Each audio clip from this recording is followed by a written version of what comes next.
This is William, hopefully your favorite videographer. We are here at the Dallas Area Rapid Transit Board meeting, the agency known as DART to Dallas, Texas residents. As a service to the Dallas community, we plan to cover DART board meetings from gavel to gavel. Public comments are required to keep DART board aware of issues close to the ridership that they may not get through other resources. Good evening, and welcome to the Dallas Area Rapid Transit Board of Directors meeting. The first item we have on our agenda today is the approval of the minutes from the April 25th meeting. Do we have any corrections to the minutes? Okay, the minutes will stand as written. The next item we have on our agenda, item number 2, is public comments. And we have 2 speakers scheduled to speak today, so I'll give you the briefing before we get started. General public comments will be allowed at the beginning of each DART board meeting for a total of 30 minutes, and again at the end of the meeting when the 30-minute period does not accommodate all persons who have signed up to speak. Individuals who have addressed the board in the past 30 days will be recognized to speak during the public comment period at the end of the meeting. During the public comment period, board members may not interact with the speakers or other board members by asking questions or offering their own comments. Members of the public are reminded that their behavior during DART board meetings is governed by the DART Board Code of Conduct for Citizens, News Media, and Visitors. Personal attacks, impertinent and slanderous remarks, and boisterous conduct will not be allowed. Each speaker will have 3 minutes to address the board. The green light on the podium will indicate when you can begin speaking. The yellow light indicates that you have 1 minute remaining, and the red light indicates your time has expired. Our first speaker this evening is Suhad Mahoney. Good evening, Ms. Mahoney.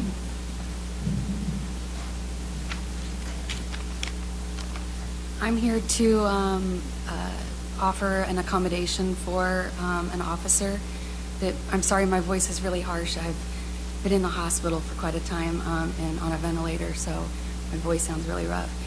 On April 7th, 2017, I boarded one of the Green Line trains in hopes to get to Baylor to seek medical attention. And while on that train, I suffered a very bad seizure and was able to alert an officer to seek help. She was able to get that help to me. And shortly after that, when I was transported by Carrollton EMS, because I was found at the Carrollton train, I'd been on the train for over 5 hours. I was disoriented and confused. But once I got to Baylor Carrollton from Baylor EMS, I was intubated because I went into cardiac arrest. And if the actions of Officer Sorreo hadn't alerted to get me EMS help, I would have died on the train. Because of that, I live downtown. My address is 1555 Elm Street, apartment 3108, just across the street, as a matter of fact. I frequently ride the trains and I walk the trains because I have a service dog. It's safer that way. It's more visible. But we develop a personal rapport with these officers. They see me on a daily basis. That is why I knew Officer Sorreo, and I was able to connect the dots and follow it back to her. My husband is a police officer with Dallas, and by policy or Texas code, to nominate an officer for a life-saving award through the Texas Peace Officer Association through Governor Greg Abbott, you have to be a police officer, but you also have to get the CEO or the president of the organization. Sorry, my time up? Okay. My husband is going to write up the nomination, and we're going to be sending it. We'll disseminate it out to you guys as well. Mr. Thomas will be getting it to you. Sergeant Hopgood I've already spoke to her about it, but we will be putting a nomination in to Governor Greg Abbott's office for a life-saving award. Because of her actions, I am alive today. Thank you, Ms. Mahoney, and thanks for coming before us. Our next speaker has spoken within the last 30 days, so we will add you, Mr. Christian, to the end of the meeting, okay? The next item we have is the consent agenda, which is, I need a sheet. don't like this. Items 4, 5, 6, 7, 8, and 9. Do we have any consent items that need to be pulled from the agenda? Okay, so I need a motion for the consent agenda. Thank you. All in favor, please say aye. Anyone opposed, say no. Okay, the items are approved unanimously. The next item we have individual items. Item number 10, which is a same night item, came through the Executive Compensation and Goals Committee. Mr. Enoch. Madam Chair, we have an item here with respect to the goals for the Executive Director. This has been passed by the committee and by the committee assigned to this task, as well as the committee of the whole, and I move approval. Second. Okay, we have a motion and a second. Item number 10. All in favor, say aye. Aye. Anyone opposed? Okay, item number 10 passes unanimously. We're back now to public comments. So, Mr. Christian, if you could, please, with your public comments.